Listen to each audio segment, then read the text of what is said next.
Ya, baik pemirsa, kami kembali lanjutkan dialognya. Terlebih dahulu kami akan menyapa relawan Medical Emergency Rescue Committee atau MERSI, Marisa Noriti dari Gaza, Palestina melalui sambungan telepon. Marisa, halo, selamat malam waktu Jakarta. Marisa?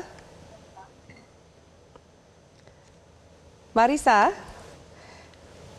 Ya, Marisa, bisa mendengar kami dari studio? Audionya sepertinya masih di mute, Marisa. Boleh dinyalakan audionya? Oke, Ya, ya sudah terdengar. baik. Baik, Marisa terdengar jelas di studio kami. Selamat malam waktu Jakarta. Marisa, bisa Anda ceritakan seperti apa situasi di Gaza saat ini? Ya, seperti yang kita saksikan semua, semenjak tanggal 18 Maret, ceasefire berakhir karena Israel menyerang Gaza dan hingga saat ini penyerangan tidak berhenti. Kami menyaksikan sendiri korban-korban pengoboman Israel, bayi tanpa kepala dan juga anak-anak yang tubuhnya berpencar di mana-mana,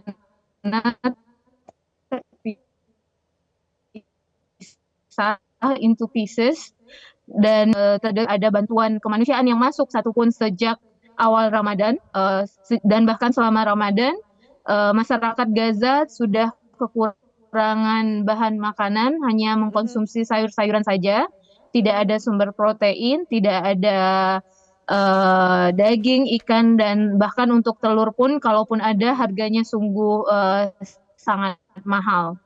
Dan terakhir pengoboman di Rumah Sakit Al-Ahli sebagai satu-satunya rumah sakit yang saat ini dengan alat diagnosa yang cukup lengkap, CT scan dan lain-lain, sudah dihancurkan juga dan sudah tidak berfungsi, dan banyak pasien yang dari Al-Ahli akhirnya harus menempuh jarak yang cukup jauh untuk datang ke rumah sakit Indonesia. Marisa, jika Anda tadi menyampaikan sudah tidak ada lagi bahan makanan termasuk obat-obatan atau juga jika tersedia harganya begitu tinggi, apalagi rumah sakit terakhir yang bisa beroperasi juga sudah dibom oleh Israel. Bagaimana saudara kita di Gaza bertahan? Iya, saat ini masyarakat Gaza hanya mengkonsumsi sayur-sayuran yang memang dihasilkan dari pertanian yang masih tersisa di area Gaza, dan itu pun jumlahnya sangat-sangat terbatas dan dengan harga yang tidak terjangkau, dan kebanyakan dari mereka bisa makan satu kali sehari saja, itu sudah sangat beruntung. Bahkan mungkin dari mereka banyak yang tidak mampu mendapatkan makanan setiap harinya. Dan untuk fasilitas kesehatan, bisa dibilang di seluruh Gaza tidak ada rumah sakit yang fully function. Rata-rata hanya berfungsi sebagian, karena sudah banyak yang diserang oleh Israel dan akhirnya cuman bisa berfungsi kembali di unit-unit tertentu hanya sebagai stabilization point atau hanya di IR-nya saja atau outpatient untuk melakukan tindakan treatment yang cukup besar. Tidak semua rumah sakit bisa melakukan seperti operasi besar seperti itu. Iya, Marisa, untuk memberikan gambaran lebih lengkap, ketika juga banyak sekali sebenarnya bantuan coba dikirimkan oleh negara-negara sahabat ke saudara kita di Gaza, Palestina, apa yang membuat bantuan itu tidak bisa sampai ke tangan saudara yang membutuhkan di Gaza? Iya, karena saat ini dari seperti yang saya beritahukan, sejak awal Ramadan tidak satu pun border dibuka, baik itu dari sisi Rafah, Karim Salam, ataupun dari sisi utara, Zikim dan Erez, semuanya tertutup. Jadi saat ini semua truk hanya mengantri di luar border, dan bahkan ratusan ribuan pelet masih yang harusnya dikirimkan sejak Ramadan lalu hingga saat ini mandek di Jordan dan di Egypt, seperti itu, Mbak. Bantuannya tidak bisa masuk, apakah tenaga medisnya masih memungkinkan atau sudah tidak mungkin juga untuk masuk dan membantu korban yang terluka di Gaza?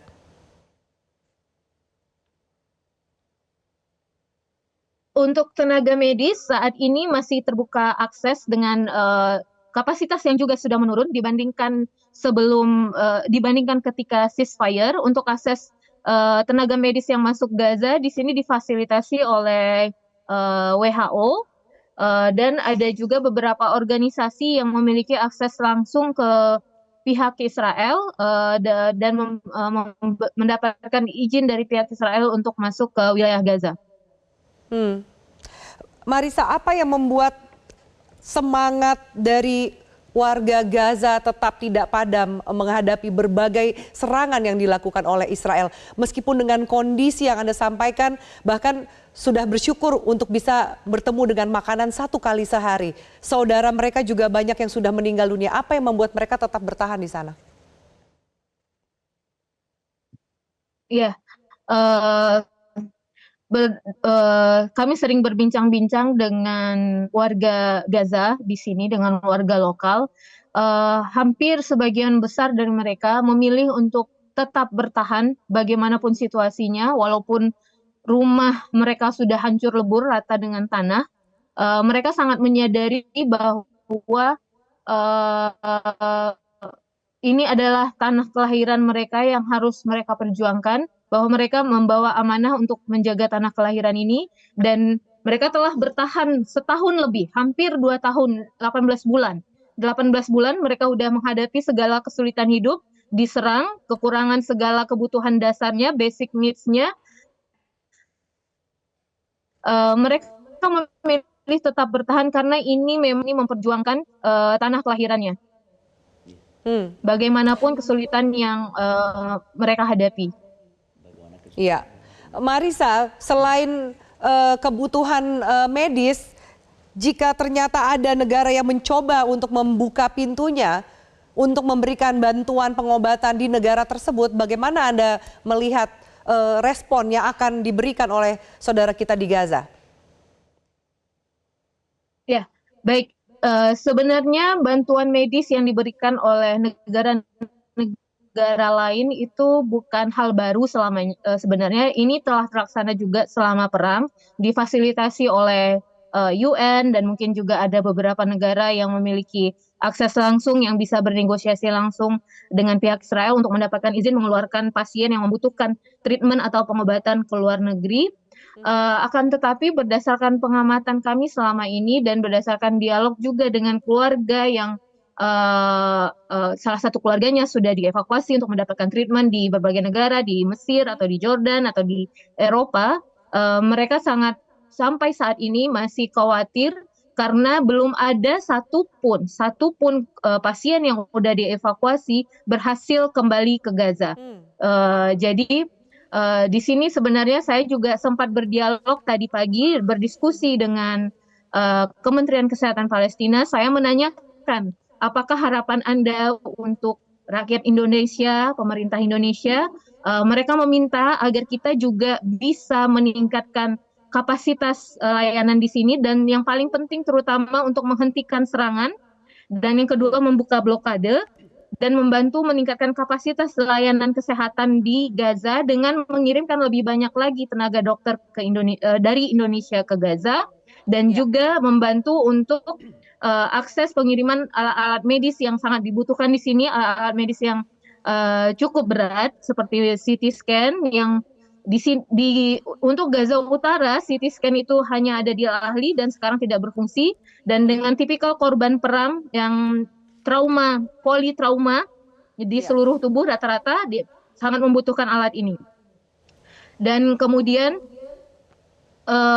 jika penyerangan tidak dihentikan, jika solusinya hanya evakuasi saja, maka itu tidak akan memberikan solusi yang cukup berarti, karena setelah dievakuasi akan ada lagi pasien yang baru, Dan berdasarkan pengalaman dari pasien yang sudah dievakuasi sendiri, mostly semua dari mereka menginginkan kembali ke Gaza dalam keadaan damai. Mereka menginginkan hak mereka, the right to return to their homeland and the right for the self-determination. Jadi mereka lebih tahu apa yang mereka butuhkan, dan sebagai sama seperti warga negara dunia lainnya, mereka seharusnya juga memiliki hak untuk kembali lagi ke tanah kelahirannya. Baik, pertanyaan terakhir, apa kalau Anda katakan tadi warga Gaza yang diobati, mendapatkan perawatan medis di Jordan, Eropa, tidak satu pun yang bisa kembali ke Gaza. Apa yang membuat mereka tidak bisa kembali ke Gaza? Eh, Lebih ke prosedur, karena untuk seperti yang diketahui, akses keluar masuk Gaza saat ini dari pintu manapun itu melalui persetujuan Israel. Bahkan mereka keluar juga harus melalui persetujuan Israel. Jadi mereka tidak bisa kembali karena mereka tidak diberi akses.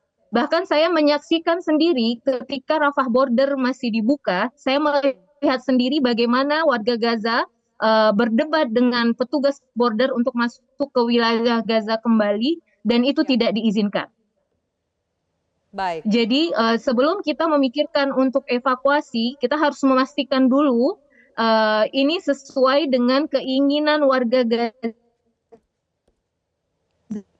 Baik. Ya, sayang sekali Marisa, tapi kami sudah bisa menangkap maksud Anda. Terima kasih untuk laporan Anda langsung dari Gaza, Palestina. Marisa Noriti, relawan Mercy yang berada di sana. Baik, kami akan lanjutkan pembahasan ini pemirsa usai jeda. Bapak-bapak tetaplah bersama kami. Kita akan bahas termasuk bagaimana menjamin kepastian ketika evakuasi itu dilakukan, warga Gaza bisa kembali ke tanah air mereka. Usai jeda, tetaplah bersama kami. Jelajahi cara baru mendapatkan informasi. Download Metro TV Extend sekarang.